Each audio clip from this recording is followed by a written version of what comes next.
Hey guys, Sean here, welcome to the F1 Word and to my US Grand Prix review. And to be honest guys, actually a pretty decent race. There was some griping on Twitter from a few people saying it was a bit boring, but I thoroughly enjoyed the race and there was lots and lots to talk about, especially towards the end of the Grand Prix, where we'll start as we always do with a look at the final race result. Lewis Hamilton took victory and another step towards his fourth world title, finishing 10.1 seconds clear of Sebastian Vettel, who did make an extra pit stop. Kimi Raikkonen took third place in what has now become quite a divisive podium. We'll come to that in just a moment. Max Verstappen, a brilliant fourth place from 16th on the grid. Valtteri Bottas, nowhere again, P5. Esteban Ocon, solid in P6. Carlos Sainz, so what a drive on his Renault debut to finish 7th. Yet again, that serial point scorer. He was doing it for Toro Rosso, and he's doing it already for Renault. That could be huge for the rest of the season for them. Sergio Perez in 8th place, a little bit frustrating for him today. Felipe Massa in 9th with Daniel Kvyat, a solid return and totally staking a claim for his Toro Rosso seat there with the final points paying position in 10th. Lance Stroll brought the second Williams home in 11th place ahead of Stoffel Van Dorn in 12th. Brendan Hartley on his debut and possibly his one and only Grand Prix. We'll see what Toro Rosso decide to do post US Grand Prix. A decent result for him in 13th place. Just such a steep learning curve, but he did a really good job this weekend. Romain Grosjean, frustrating for Haas on their home soil. He came home 14th. Marcus Ericsson did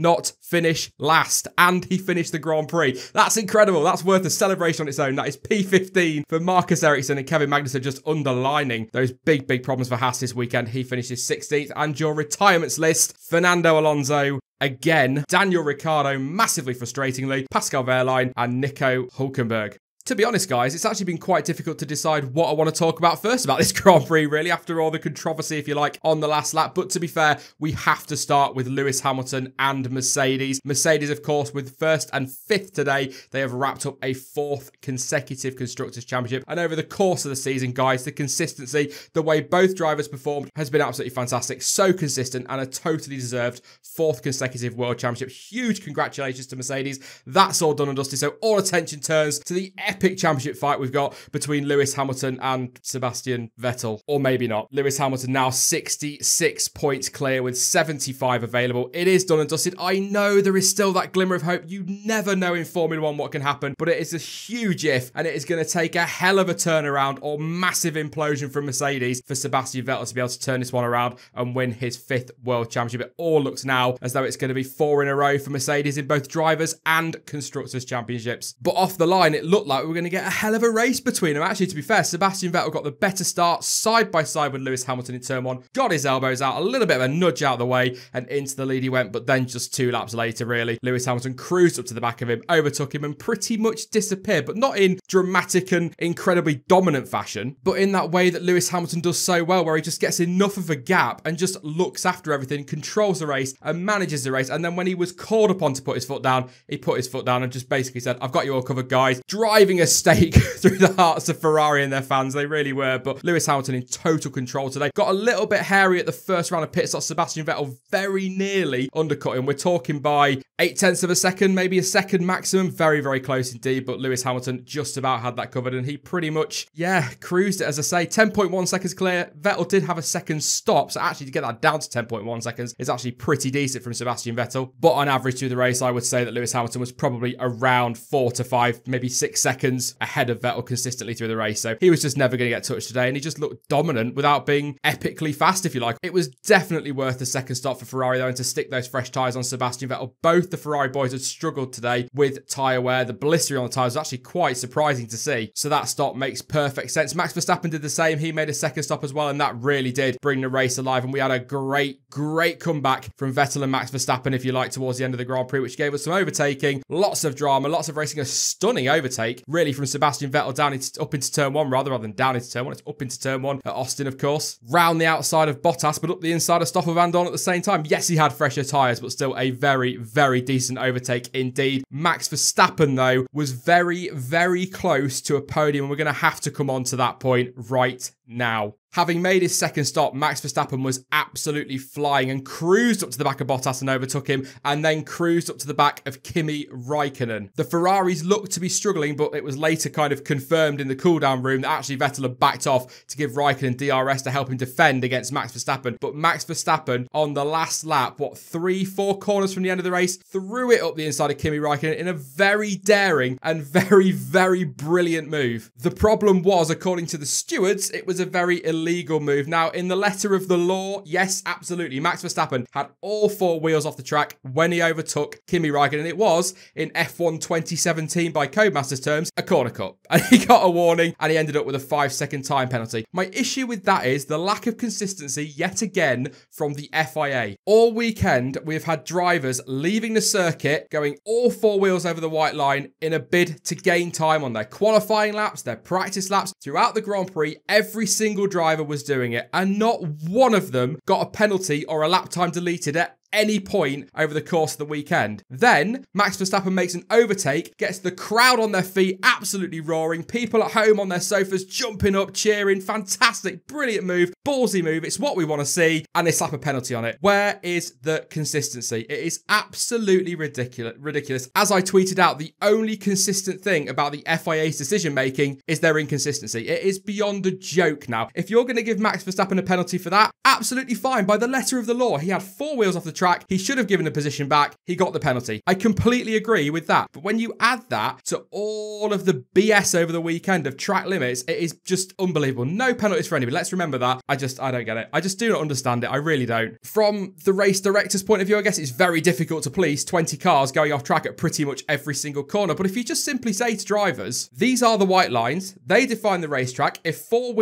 4 wheels go over that white line, your lap time is deleted or you will get some sort of penalty. Yes, that's going to cause absolute chaos in the race, but I can guarantee you, if you tell those drivers they will get penalties or lap times deleted for crossing those white lines with all 4 wheels, I promise you, all of a sudden, none of them will be able to do it. They'll all be able to stay perfectly within them white lines, and that's that. If they can't police it that way, stick gravel on the outside. I know it's not as safe as tarmac runoff, but I tell you what, it's a deterrent, and there's no way they would do it again. But rant over, none of that can take away from what was an absolutely stunning drive from Max Verstappen. 16th place. He started 16th place and finished 4th. Very, very nearly had a podium out of it. And I think he was up from 16th to 6th in 10 laps. That is incredible. That boy is such a talent. I know I say it so often. He really is. And we can see that. And what a perfect way as well to celebrate that contract extension with Red Bull. It is just such a shame he couldn't cling on to that podium. It really is. But well done, Max Verstappen. Great drive. He obviously got driver of the day, which I'm pretty sure whatever had happened, he probably would have got it. But Max Verstappen, driver of the day, and absolutely well deserved. And totally turning his season around as well. A fantastic end to season, given how difficult it's been for him. But roll on 2018 if he's going to keep doing this for us. It's going to be absolutely brilliant. Not so great for his teammate Daniel Ricciardo, though. He was on for a podium. I'm sure he was on for a podium. He had the pace. He'd pitted, gone for the undercut, was absolutely flying on his outlaps, and his engine let go.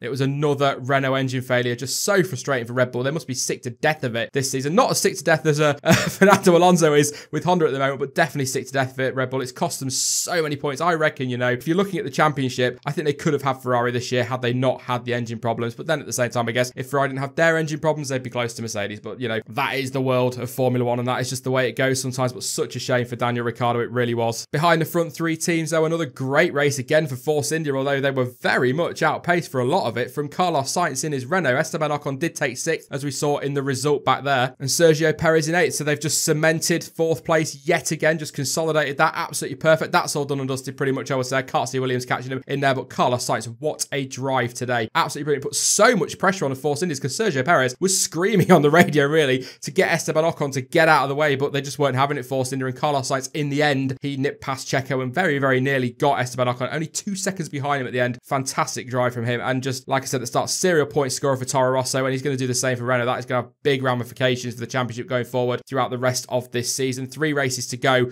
Renault could easily get Toro Rosso, and they may well have a proper niggle at Williams as well. Felipe Massa, he came in 9th, as we saw. Pretty decent from him. Only 1 stop race today. Ran very, very long early on, and that gave him great pace towards the end. I thought he'd get a little bit closer than he did to Perez, Sainz, and Ocon, but it wasn't to be in the end. But he did get past Daniel Kvyat, who I think, as I said again, staking his claim on that Toro Rosso seat. A really decent Grand Prix for him. Stayed out of trouble, stayed consistent on pace, stayed on the fringes of the top 10, if not inside it, and he got that point as well. Big point for him, big point for Toro Rosso. And as I said earlier, his teammate Brendan Hartley, also a pretty solid Grand Prix. I think I said about Pierre Gasly on his debut that he was just consistent, and that's pretty much what Brendan Hartley's been all weekend. He's not been exceptional, he's not been explosive, but he's turned up, he's done the job, he's got on with it, and he's just, I think, for one race weekend, he's been pretty decent. Have to feel for Pierre Gasly, though. Gives up his seat to go racing Super Formula, and then they go and cancel it because of the typhoon. Gotta feel sorry for him, but Brendan Hartley, I think, really did well for his potentially one and only outing for Toro Rosso. If you're a fan of your crashes, two today, both involving Kevin Magnussen and both involving a Sauber. First one, Magnussen threw up the inside of Pascal Wehrlein, and there was a big wallop, and Pascal Wehrlein ended up retiring with damage to his car. The second one, Sebastian Vettel, he came through to lap both Marcus Ericsson and Kevin Magnussen. Then Marcus Ericsson decided, I'm going to have a go in there. I'm going to stick that in there. I'm going to be opportunistic, and obviously, inevitably, they crashed. But that was it, really, in terms of collisions and accidents. A little bit of wheel barging, but we want to see a bit of that. So nothing really for the stewards to get their teeth into there. So nothing to worry about retrospective action. Although I don't really think the weekend could have gone any worse for Haas, which is such a shame. Their home Grand Prix, I was really rooting for them this weekend, but